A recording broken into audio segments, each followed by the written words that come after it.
Good afternoon, ladies and gentlemen.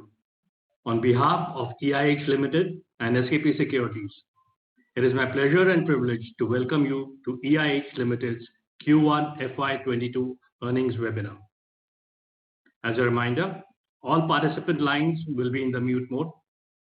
There will be an opportunity for you to ask questions after the management's opening remarks and presentation.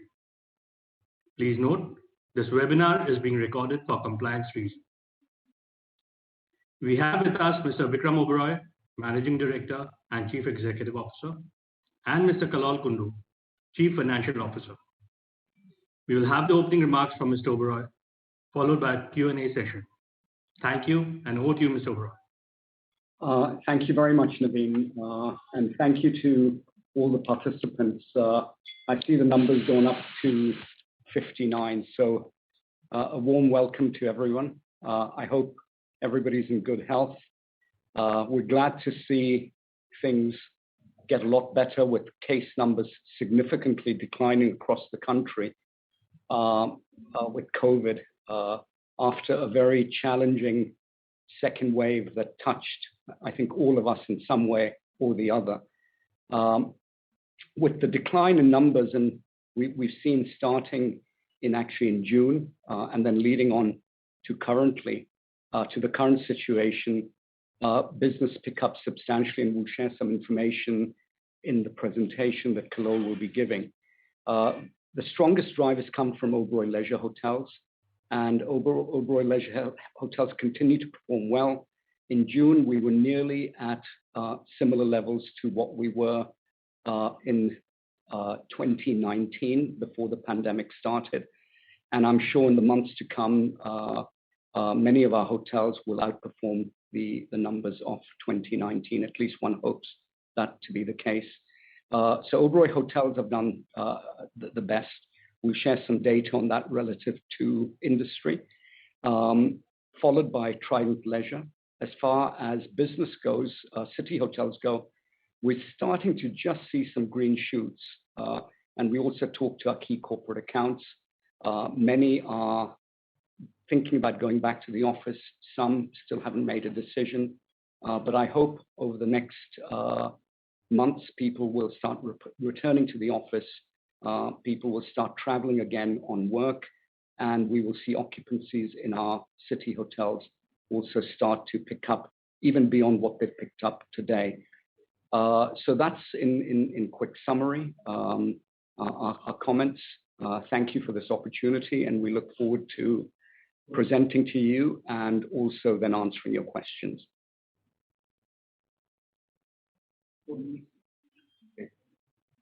Good afternoon, ladies and gentlemen. Warm welcome to all of you on this the first quarter earnings call from EIH Limited. I trust all of you are well and keeping in good health. We have shared the presentation with the stock exchanges an hour back. But for the benefit of all of you, we are going to present it here again. And please feel free to ask us whatever questions you have after the presentation is done. Thank you so much.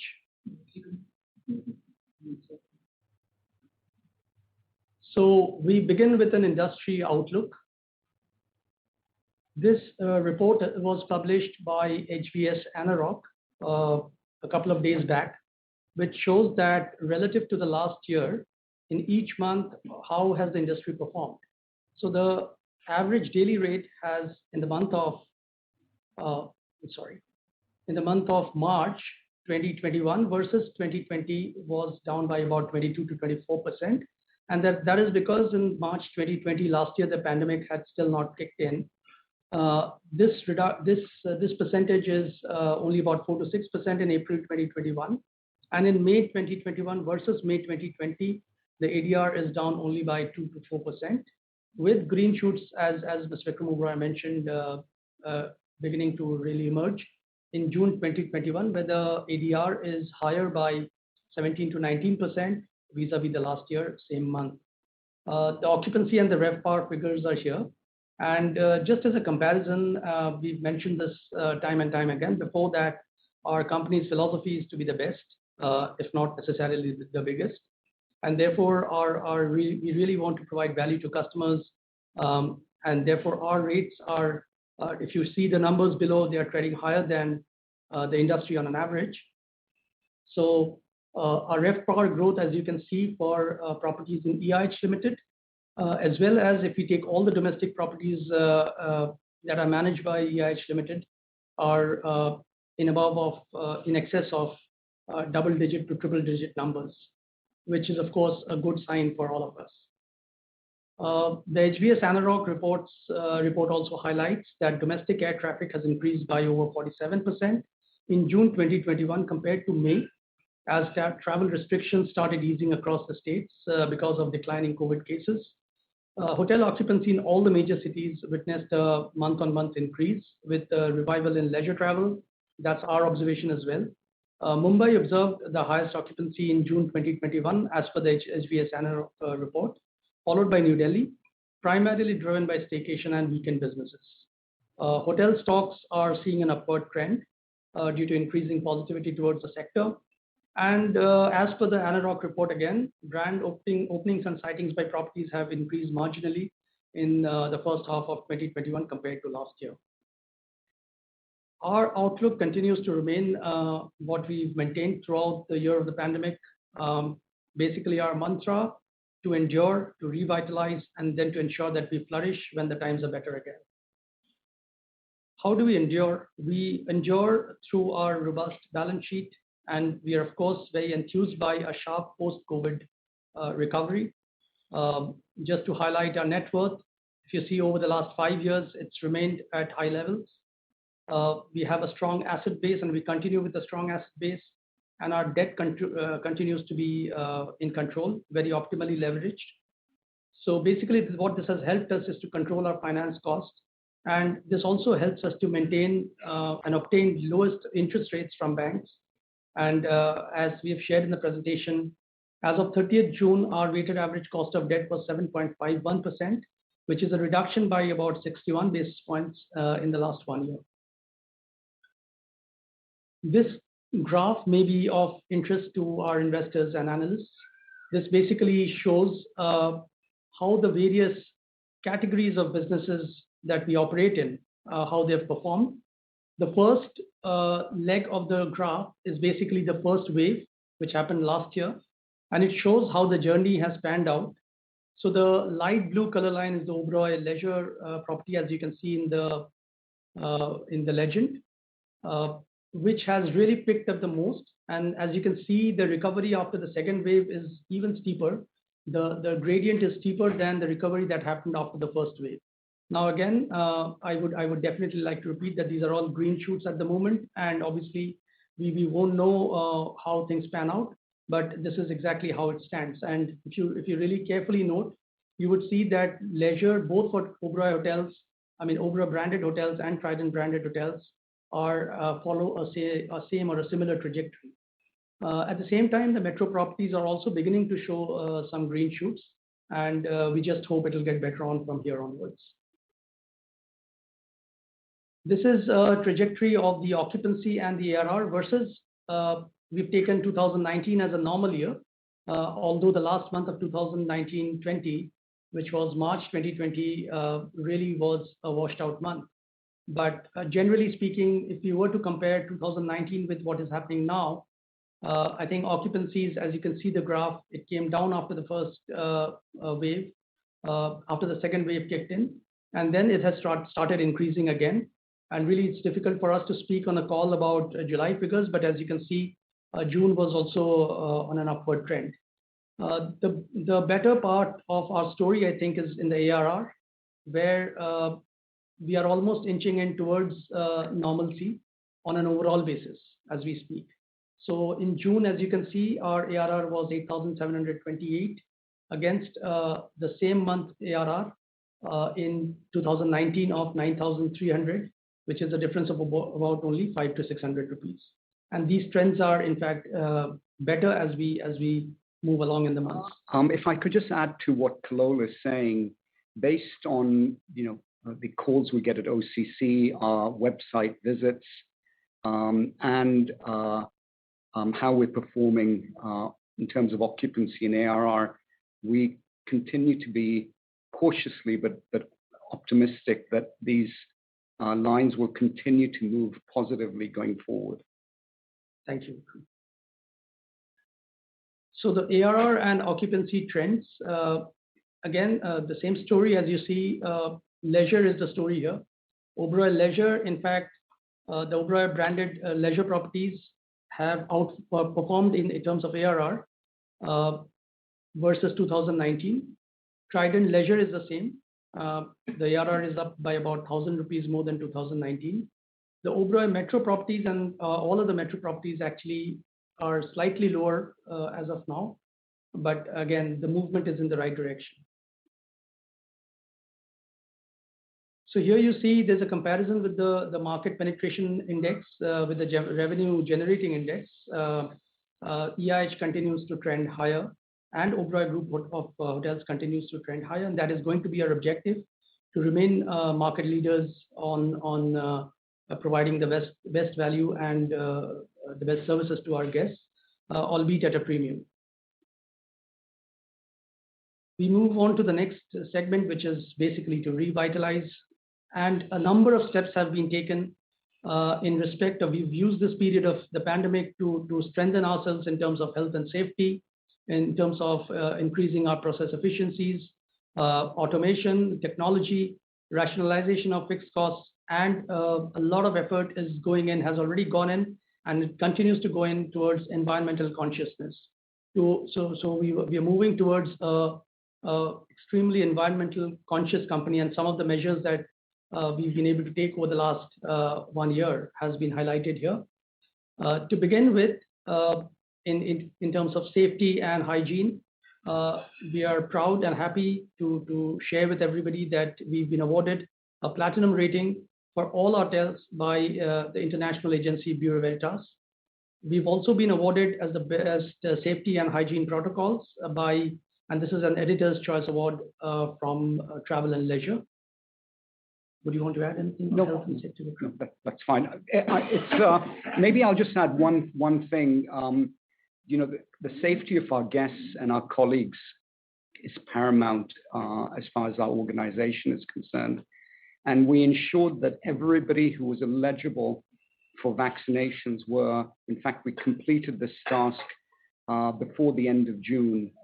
We'd set ourselves a deadline of end of June. We actually completed it prior to that, so that every single employee, or whether it's employee or even third-party contract, who's at an Oberoi hotel or a Trident hotel has been vaccinated. And we continue to monitor that so that when people are eligible for their second vaccine, that happens too. We do have some people who had COVID who haven't been vaccinated. And as soon as 3 months passes from the time of their vaccine, they will be vaccinated as well. But anybody who comes to an Oberoi or Trident hotel, all our colleagues who report to work have been vaccinated, and in some cases will be vaccinated as soon as they're eligible, the 3-month period being that. We play a great emphasis on safety and hygiene for the safety of all our guests and all our colleagues. And we follow safety and hygiene protocols without compromise. Thank you, Vikram. So this is essentially one of the legs on which our revitalizing strategy rests, because we believe that as leaders in the world of hospitality, it is safety and hygiene which is of paramount importance to us, and therefore it's important for us to consolidate at this point of time. Likewise, we've used the last 1 year to increase efficiencies in our processes. And I won't read out all of this, but the kind of, you all heard about the Oberoi Center of Excellence that was established about 1.5 years back. And it's really helped us achieve a lot of milestones in respect of procurement, where it's really helping us for standardizing our products that we purchase, price rationalization, economies of scale, consolidation, transparency, technology and digitization, e-auctions, vendor portal, and an optimized procurement to pay cycle. Likewise, our budgetary controls have improved a lot. After we've implemented the centralized systems operating from the Center of Excellence, we actually today have a cockpit view of the entire company up to the last level of detail, sitting in corporate offices or anywhere for that matter. And that really helps us to maintain a lot of sanity check on what is happening around. Tax compliances have improved a lot, and I'm happy to share with everybody that 13 of our units, which has been managed by the Oberoi Center of Excellence, have received a certification of appreciation from the Ministry of Finance for prompt filing of returns and payment of GST during the financial year 31st March 2021.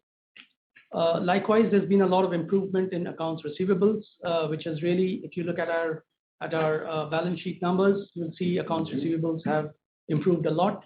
Accounts payables at the same time has also improved in terms of our timely payments to our vendors, ensuring transparency through using of vendor portals. Our financial closing, you would have observed, has taken lesser time. This time we closed the accounts 3 weeks ahead of what we normally do did in previous years. And that's all been possible because of the automation that has been done and the processes that have been really tied up all towards one common objective. I won't really belabor on this point on other processes, and it's all available on the screen, plus on the presentation that has been provided to the stock exchange. So in case of any questions, any specific questions on any of these initiatives, we are happy to really elaborate on.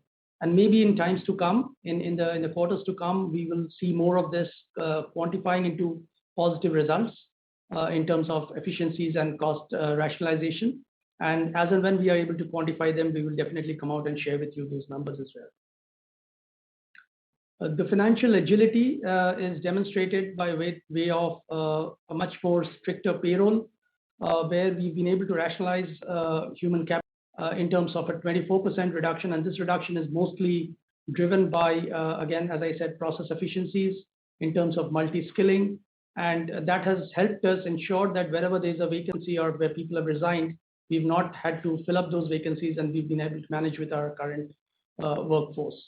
Likewise, this is visible almost in all the areas, and this cockpit view that I spoke about, that really helps us in maintaining a very tight control over our operations.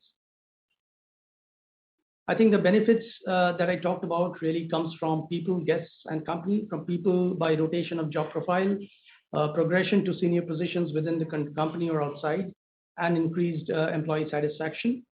From guests by way of exceptional guest service, encouraged by a culture of multifunctionality.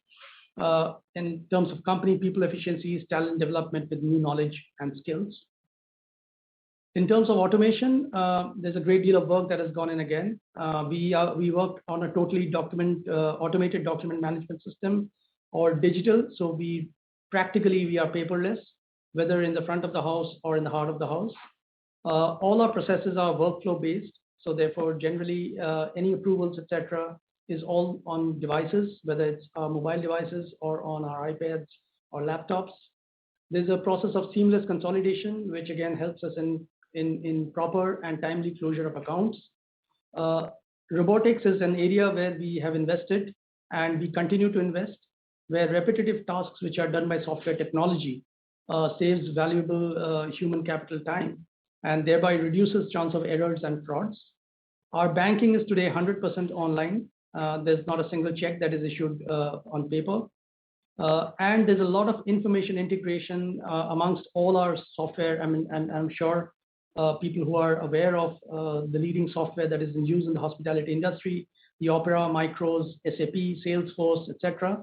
These are all integrated, and that is really a benefit for all of us. Talking of environment, this is another area which is of great passion for our company. We are happy to announce that 4 of our hotels, which are managed by us, out of which 2 are owned by EIH, we have now installed solar plants, and a couple of pictures are provided here. So this capacity it gives us a combined capacity of roughly 3 megawatt, and we are expecting to generate about 4.2 million units per annum, which reduces the carbon footprint by about 30 to 40% in these hotels. The annual estimated cost reduction, there will be an annual estimated cost reduction of about 86% cumulatively taken.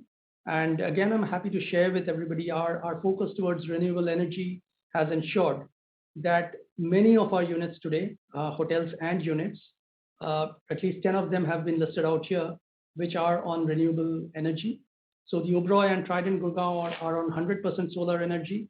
The Oberoi Vannivilas is the location where these pictures have been provided for, where we have solar plants catering to about 40% of our total energy requirements. The Oberoi Uday Vilas, Trident Agra, Trident Udaipur, all of this has got solar plants installed on premise. At the Oberoi Bangalore, Trident Bandrakulla, at the Oberoi Bangalore, Trident Chennai, and OFS Chennai, our power is basically wind power. And at Trident Bandrakulla, 50% of our power is from wind power. We continue with this mission, and as we move forward in the years to come, the objective and the endeavor to really reduce our carbon footprint and make our business more responsible as and when we go ahead.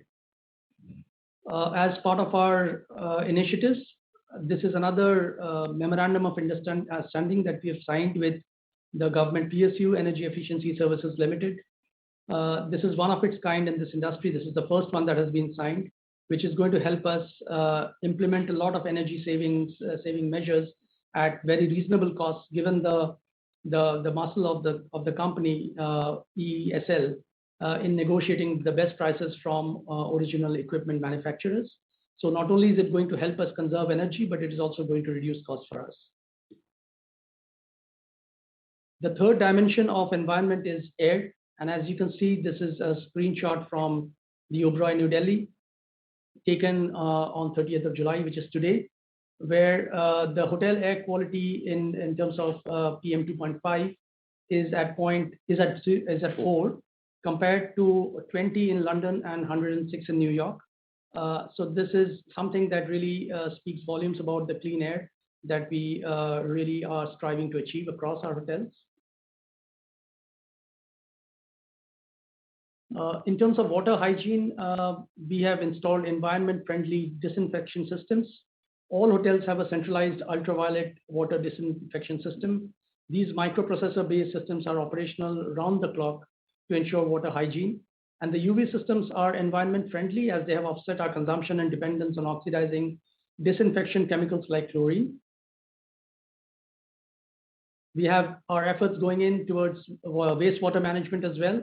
All hotels have sewage and wastewater treatment plants that enables us to treat used water to high-grade recyclable quality treated water, and which is used for irrigation of our lawns, of our gardens, air conditioning, cooling towers, and flushing systems. The recycling of used water not only reduces our usage of fresh water, but also helps in conserving groundwater resources and municipal water resources where we use. So we believe that all of these measures, and this is the last one, heat pumps, which replaces fossil fuel-based water heating boilers, which we are installing at our several hotels. All of these measures are basically to ensure that we use this period of the pandemic to really work on these measures and make sure that we flourish as we go ahead. And like Mr. Vikram Oberoi mentioned, a focus is on vaccination of our employees.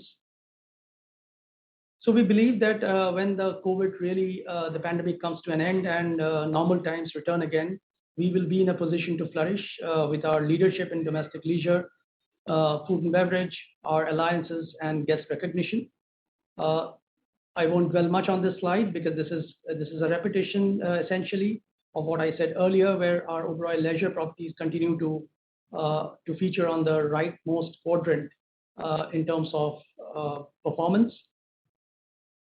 There are some figures here which again shows that the recovery of RevPAR in the current year as compared to last year has been good, and they continue to be good. What we actually see in the year 2021 is a sharper recovery, but again, we'll have to wait and watch as to how things pan out in the months to come, especially with the talk of the third wave. So I leave it to you all to really go through the presentation, and in case of any questions, we'll be happy to answer. Food and beverage revenue has also gained traction. We are actually, our focus on food and beverage revenue continues. As you would have noted that we've opened 2 restaurants which are doing very well in Bangalore, and a bar in Bombay some time back, which is again a state-of-the-art bar, and therefore our focus on food and beverage continues. We mentioned about the ONMO alliance, the alliance with Mandarin Oriental. Essentially, this will really come into play when international travel starts, where guests who are loyal to both the groups will have access to hotels of each other when really traveling starts off. Efforts are on for enhancing brand awareness. Finally, coming to the financial results of the first quarter, the revenue from operations has increased versus first quarter of last year from 28 crore to 79 crore, and the total revenue up from 38 crore to 90 crore. Total expenditure has increased by 15% from 153 crore to 176 crore. Our fixed expenses, and I'm sure this question is there in many of your minds because we keep getting this question from investors. So I'll probably try and preempt that answer. Our decrease in fixed costs is about 25% odd, and out of which we believe at least 15% of the cost is sustainable in nature and in the future will not come back again. We, of course, ended the first quarter with a PAT loss of 93 crores versus 118 crores.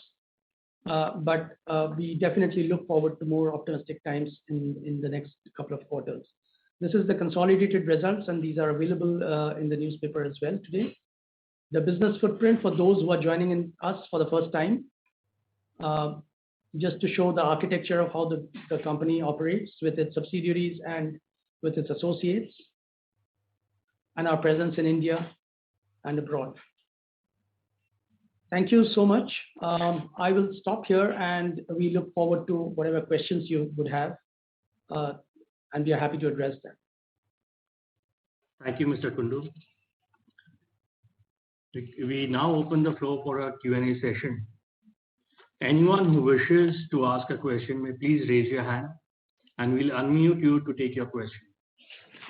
We request the participants to kindly introduce themselves and the name of the organization they represent before asking your question. We'll just wait for a minute while the questions line up.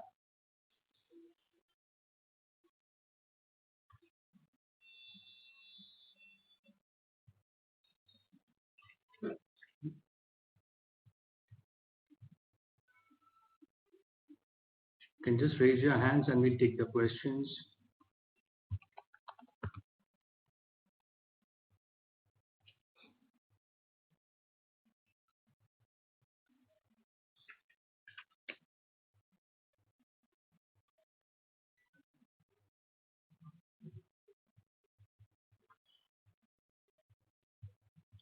Sorry, Naveen, if I may ask you, probably want me to transfer the host? Yeah, please. Yeah, so I can just moderate the Q&A. Can you tell me the option, please? Yeah, you just go now. You need to go to the panelist tab. Click on the icon below where it says participants. Right at the bottom.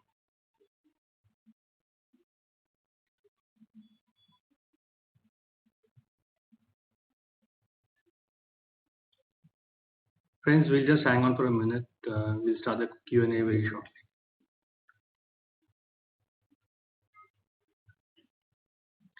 Mr. Kundu, right at the bottom strip, the icons are. I will give it a second. Excellent. Okay, the first question is from the line of Sanjeev Pandya of Old Bridge Capital. Sanjeev, please go ahead.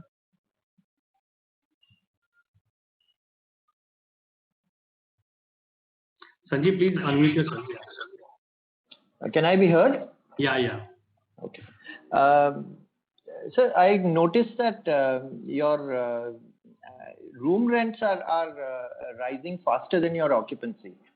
So would it be fair to say that at this stage you're trying to hold the price line and expecting an uptick in occupancy despite the fact that, so it's not really a commodity price. It's really that you're betting on some of a surge in consumption, and therefore the price line is being held. This is not the natural ARR that one would expect. Thank you. Hello, Sanjeev. Thank you for your question. Actually, we really look at balancing room occupancy with average room rate as well. So we look at both occupancy and room rates. And I can't talk about how we're doing this month, but all I can say is that our strategy to maximize room revenue, RevPAR, is showing results and will continue to show results. Right. That's all, sir. Thank you. Thank you, sir. Thank you so much, Sanjeev. Thank you, Sanjeev. The next question is from Priyanka Khandelwal from iPro AMC. Priyanka, please go ahead. Unmute yourself. Yeah. Am I audible? Yeah. Yeah. Okay. Sir, can you help me understand or provide any parallels from the recovery in global business travel? And based on your conversations with corporates in India, are there any parallels that you can draw for the recovery in upper upscale and luxury business travel over the next 2 years or so? Priyanka, first of all, hello, and thank you for your question.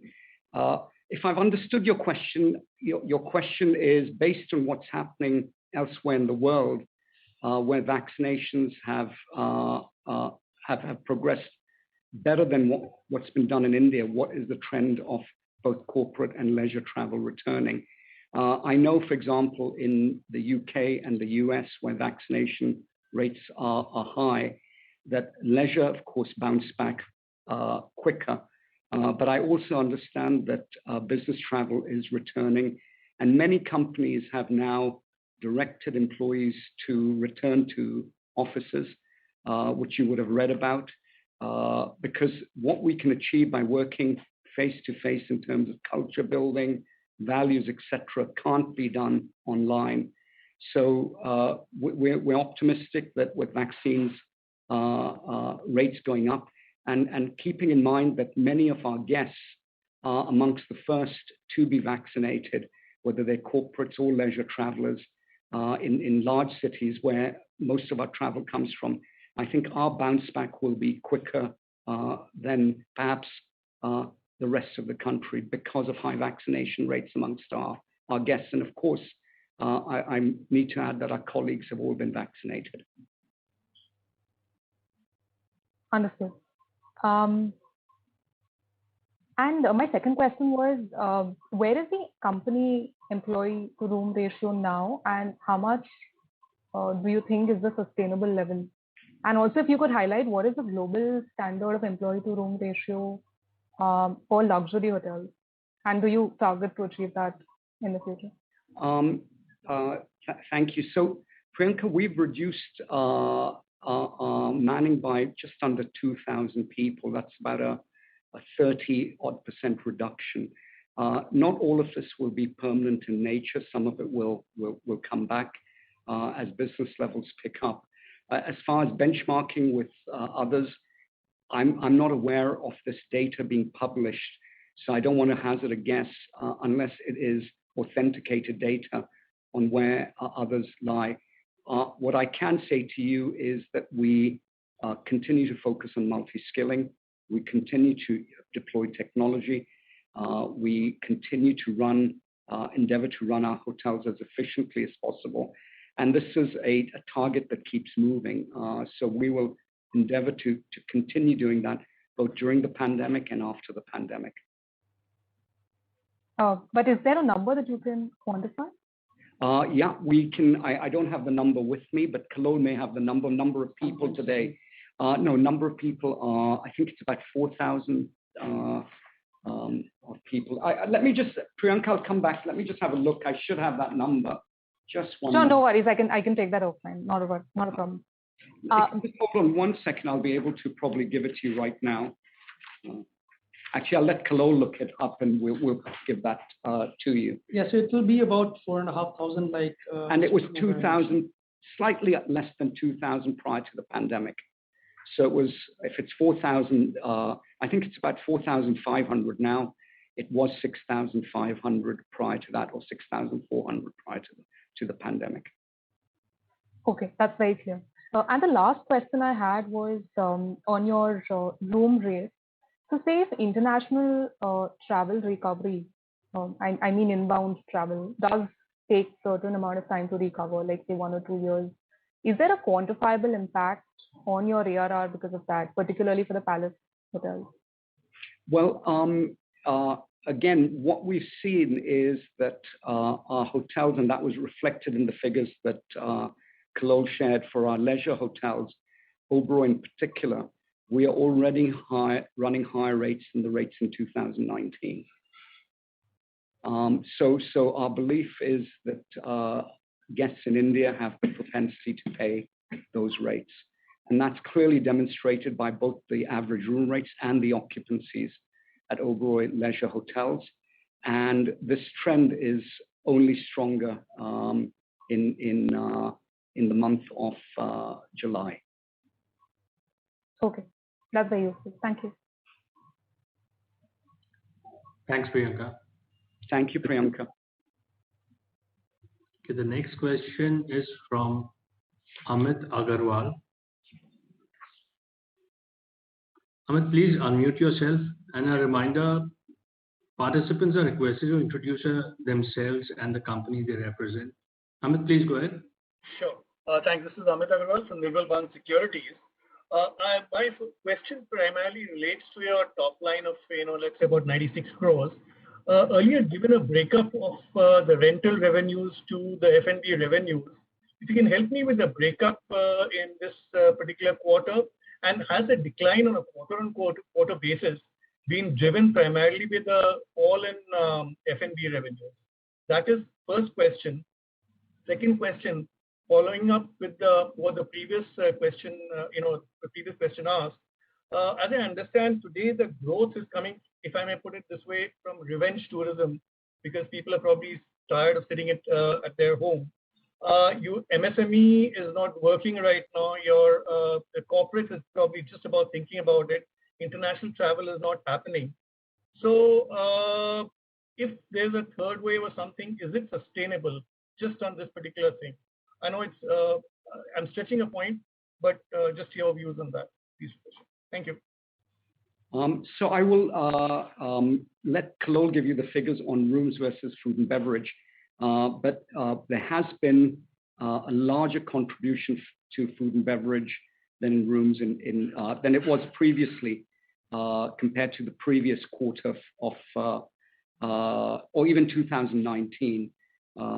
So that skew has taken place. And Kallol, you have the exact in 2019, percentage? the ratio was roughly about 60-40, which was about 50-50 in the last year. And now we're returning. It seems that the trend is returning back to similar levels like 2019. But we'll have to wait and see as occupancy gains more traction. Probably, a clearer picture will emerge. What I was trying to figure out is what is the reason for a drop on a quarter-on-quarter basis for top line?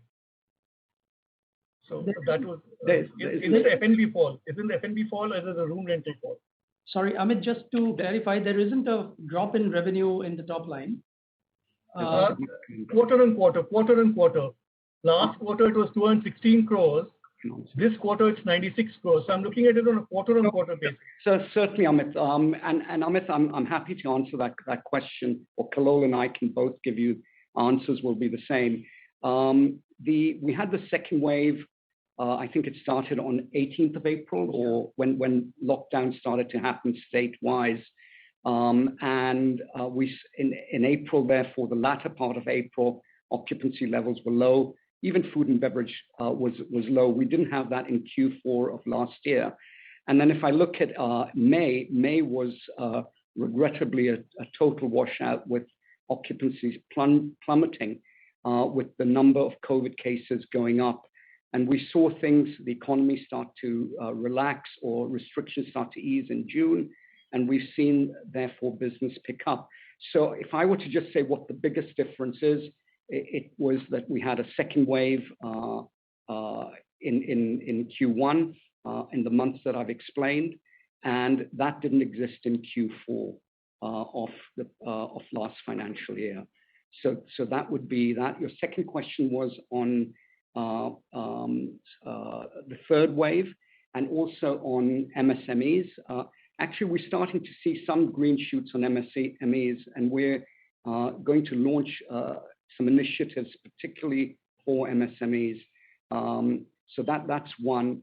If there's a third wave, and it's a serious third wave, which I don't think will happen, at least my assessment is, and I hope I'm right, because of vaccinations going up, we may see the number of COVID cases increasing.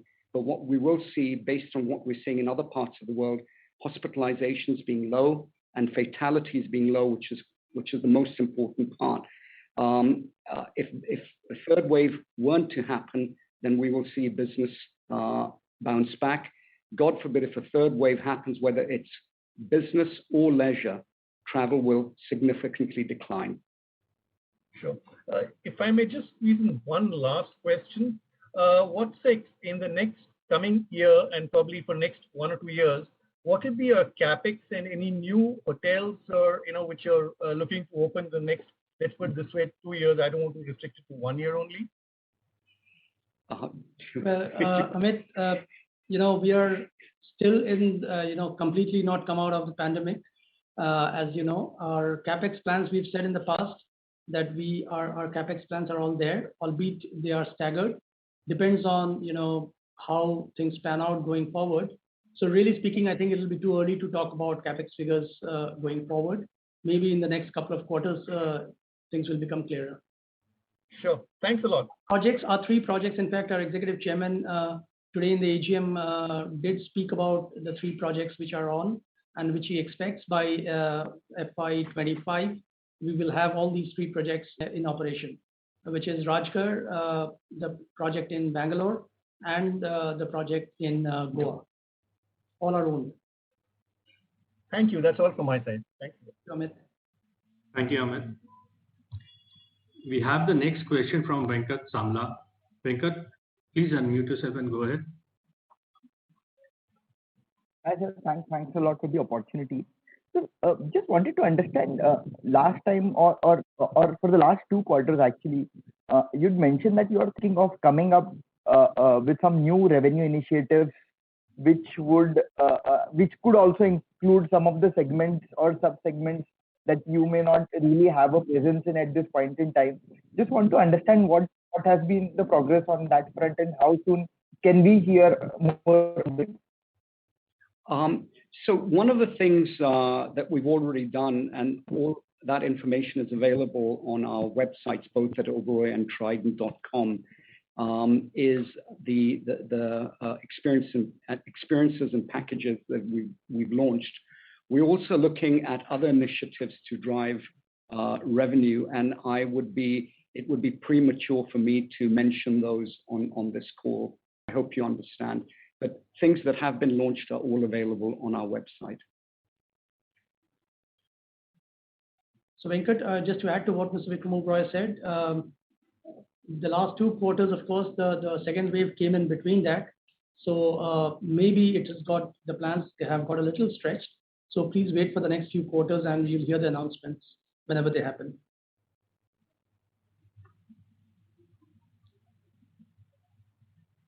Sure. So I mean, I'm just trying to understand. I mean, what could be the latest that we can hear on this? I mean, given the broader caveat that no third wave. I couldn't hear the question, I'm afraid. Venkat, your line is not very clear. Your line broke, so we couldn't hear the question. I'm sorry. Hello, am I audible? Yes. Yeah. Venkat, your voice is Venkat, there's some connectivity issue.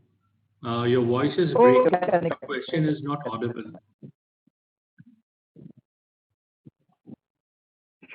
So connect back. Okay, sure. Come back and we'll take your question. The next question is from the line from Sumant Kumar. Sumant, please introduce yourself and go ahead. Yeah, hi, Kalon. Hi, Vikram. Sumant here from Motilal Oswal. Hello, Sumant. How are you? I'm good, sir. How are you? Well, thanks. So my question is, can you talk about the recovery in the business in the month of July, and how is the business mix in the key cities I'm talking about, not leisure destinations? I'm going to let Kallol answer this question. I'm a bit concerned on what I can and cannot say. So Kallol will be a better judge of what can and cannot be said. Obviously, we'd like to share as much information with you as possible, but we need to be mindful of disclosures. So Kallol, go ahead. Sure. Thank you, Vikram. So yeah, Sumant, you are well aware of the disclosure requirements, etc. July is the first month of the second quarter, so we'll not get there. But to give a sense of the trends, yes, trends are healthy. They continue in the same direction in which you saw the graphs that we showed earlier from June onwards. In fact, some of the cities, the gradients have been steeper. And as I shared the ANAROC details also, which really says that there is some good traction picking up in the cities of Delhi and Bombay. So we have a similar view, and July also is the same. And we would add to that, in addition to that, the leisure locations are really picking up well as we go forward. Talking about overall, hotel industry has a higher fixed cost. Pre-pandemic, say 65% fixed cost and 35% variable cost. So, what's your view where post-pandemic, how is the mix going to be post-pandemic? Sumant, if you recall, I already preempted that question to say that we expect a 15% reduction in fixed costs, which is sustainable. And obviously, there are some savings in the variable cost as well in terms of better negotiations, etc., because of processes, and those have got nothing to do with the pandemic per se. But in any case, we were looking at process efficiencies. So I'm sure you can derive from that, the percentages between fixed and variable cost as we go forward. Can you update us on air catering business? Sure. So air catering business, we've actually got quite a few airlines domestically. And I suppose you're referring to the Indian air catering business, right? You're not talking of Mauritius. Correct. Yeah, so the Indian air catering business, of course, with flights not operating, international flights not operating and operating only on bubble routes, that's really not going good so far, except that in the months of April and May, there was, and you would have seen in the media that there was a lot of student visas, etc., that were granted. So some business traction we saw there. But at the moment, as we speak, it's mostly domestic, and we do have some increased business from some of the domestic players.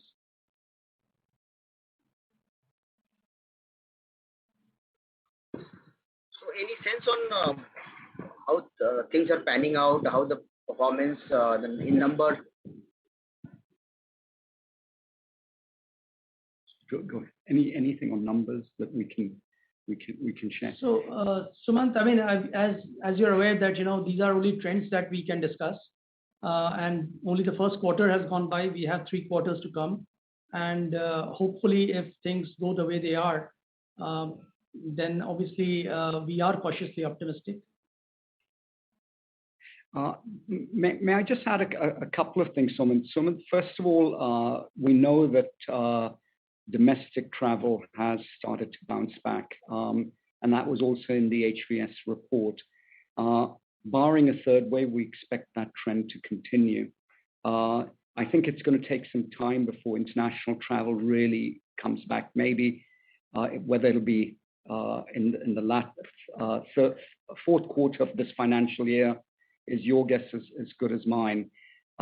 But we are trying to secure revenue with the airlines that are operating today, and we'll continue to do that.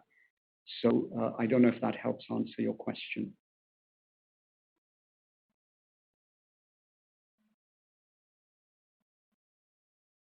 Sumant? Thank you. Thanks so much, Sumant. Nice to speak to you again. Okay, we have Venkat back online. Venkat, would you like to go ahead with your question?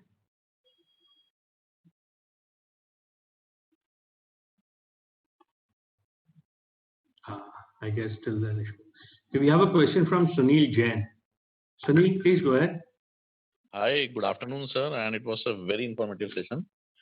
Maybe this may be a repeat question, but I think I have not got the answer. See, we are seeing that this is a revenge spending that is happening on the leisure segment. And on the business segment, I do not see at least 80-90% of the corporates are still having the austerity measures in terms of travel. So how are we going to see, or how do you foresee the revenues coming up with a sum total of business travel as well as leisure travel, or the corporate travel as well as the leisure travel? Because this is a blip what I can see in terms of revenge spending. What after 2 months? Sunil, may I ask you a question? What data do you have to indicate that this is data, that this is to indicate that this is revenge tourism, or a large part of it is revenge tourism? Is there any data that you've read that substantiates that? Not data exactly, but factually, I'll say the spike that has come in the last 2 months, that was never there in the last previous 3 years in these particular months. So that corroborates that this is something that people want to go out. And that maybe I can explain, Sunil. I think the biggest difference that's caused that spike is not revenge tourism. In my view, it is because our Indian guests who were traveling overseas, we have something like 25 million Indians, or 25 trips that Indians make overseas is not happening. Even if you compare that with domestic, foreign tourist arrivals, it's small. And because people can't travel overseas, they're traveling in India. Now with the Delta variant, we're not sure, and there was some data that was published yesterday on infection rates, etc., across the world. I think it may be some time, and again, your guess is as good as mine, when international travel from India at least will resume. So barring that happening, I think there will continue to be strong demand. And in fact, I would say as the winter months approach, that demand will become even stronger. Thank you, sir. That answers the question fairly. Thank you so much, sir. Thank you, Sunil. We have a question from Vikas Ahuja. Vikas, please go ahead. Hi, can you hear me? Yes, Vikas. Okay, hi. Thanks for having me. So I have a couple of questions. Number one, can we, talk about our expansion strategy? Maybe not in 1 or 2 years, or maybe in medium term. How much we are planning to add? Maybe not build, but on management contracts. Because clearly, if you look at our peers, they have been very aggressive in adding rooms, and think, that COVID has kind of given them an opportunity to add on market share. So if you can, comment on this first, please. Thank you. Sure, and I'll ask for help from Kallol in answering this, but I can certainly start. I think, Kallol, one of the things that Kallol mentioned in his presentation, that for us it's very important to be the best, and to run the best hotels, have the highest levels of guest satisfaction, etc. So our focus will continue to be in that premium segment of travelers who stay at Oberoi hotels and also at Trident hotels. We absolutely are committed to growing. In fact, I'll just talk a little about the projects that our executive chairman mentioned in his chairman's speech today at the AGM. We're developing an 8-acre site on Hebbal Lake in Bangalore. That's 1 million square feet, and that includes both commercial and a luxury hotel. So that's a large project that we will be undertaking. We have a fantastic site in Goa. It's a 55-acre site, and we'll be developing a Oberoi luxury resort on that site. And the third one, which is the most beautiful palace in Rajgarh, very close to Khajuraho. Khajuraho is an important tourist destination, and we're developing a hotel there as well. In addition to that, we will, with the right partners in the right location and for the right hotel, look at management contracts. In fact, we open another hotel, a small luxury resort in Madhya Pradesh. It's in the Kana Reserve. It'll open next year. In Bandhavgarh. It'll open next year. So, and that is a purely a management contract. And internationally, we have a number of hotels that are under development. For example, Doha, which is currently being constructed, which is also a management contract. Sure, thank you. And just one clarification: when any management contracts come in the market, do we mostly participate in all of them, in which maybe Indian Hotels and others are participating? And secondly, my other question is also, once most people are vaccinated, and I assume maybe in maybe 9 months or so, don't we think so the demand is going to be one of the best, and we will see one of the best era for maybe hotels in maybe a decade? Clearly, US is entering into one of the best times, actually entering more of a Goldilocks era, and now many economists are talking about Europe following in 6 months and Asia following in 9 to 12 months. So maybe when we talk about FY22, 23, 24, the demand is going to be very, very strong. And how we are planning to capitalize, especially if we have come up with any kind of a digital strategy where the in terms of making it more around digital and less human factors. I think if you can just answer that. Sure. So in terms of the future being better than we've seen before, I hope that's the case. And I agree, judging by what seems to be happening in places where vaccination rates are high, I think we have good reason to be cautiously optimistic. So you may well be right, and for our industry's sake, I absolutely wish and pray you're right. We share your view on that. As far as our hotels are concerned, we cater to the luxury segment, to guests who are willing to pay a higher rate for quality, and that's clearly been demonstrated both in the past and present, given the rate premiums and the RevPAR premiums we command over our competitors. We will continue to focus on that.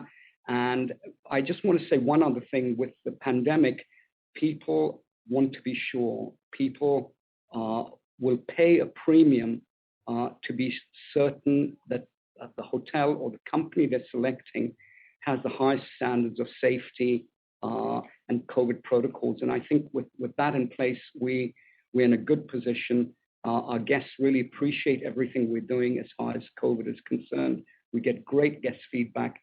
And as travel continues, even when international travel returns, guests will be willing to pay a premium for staying in hotels for that very reason. And I think that puts Oberoi and Trident Hotels in a very good place, not only today, but also in future.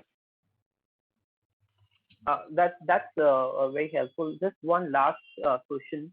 In terms of our corporate booking, is it possible to get maybe some kind of a cut, that how much of it comes from maybe technology or consulting side, because clearly their growth has picked up massively and the hiring has been very, very strong. So if we have that data, otherwise thanks a lot. We absolutely have that data. I just don't have that data on me, but we absolutely have that data. And I'd like to also say some things that we've been doing right from the beginning of the pandemic.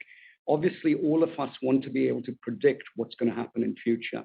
And one way, so we've been talking to our corporate clients formally through a questionnaire, and we ask them questions on their travel patterns, on business, and we break that down by the size of the company, whether it's a multinational or not, and also the business that they're in.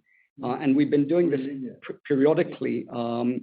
So the insight that we get, I hope we'll be able to not only see how they've responded to in the past, but what their responses could be in future and how that will help us drive business to our hotels. Sure, sir. Thanks a lot. Thank you so much, Vikas. Thank you. Thank you, Vikas. I think we can take the liberty of squeezing in just a couple of more questions before we wind up. I see a few hands up which have already had an opportunity. Venkat, would you like to go ahead now?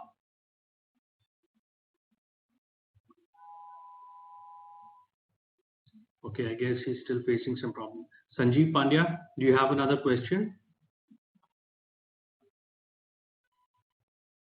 No, I'm done. Okay. And Sumant Kumar, the last one. Any question from your end? Sir, thank you. Okay. So since there are no more questions, I would now like to hand over the conference to Mr. Oberoi for his closing remarks. Over to you, sir. Will you just give me one moment? Sure. The closing remarks. Naveen, there is a question. Meeting. No, I just want to thank everybody for joining on the call. I saw we peaked at over 90 participants. So thank you. Thank you for your support. Thank you for believing in our company and in the service we provide to our guests. And we look forward to business conditions improving in the next quarters and in the next few years. As Sunil also pointed out. Thank you very much. Naveen, my sincere thanks to you as well for your help with this and for organizing this. On behalf of Mr. Oberoi, who's sitting with us in the office, our executive chairman, and of course from Concall and myself. Thank you, Mr. Oberoi. Naveen, thank you so much, Rajiv and Mr. Patricia, and everybody else on the call. It's always great to interact with all of you and look forward to interacting with all of you again in the next quarter. Thank you so much. Thank you. Was a pleasure. Thank you. On behalf of SKP Securities, I'd like to thank Mr. Oberoi and Mr. Kundu for their time. We look forward to hosting you again. Thank you, ladies and gentlemen. Thank you. Thank you so much. Bye-bye.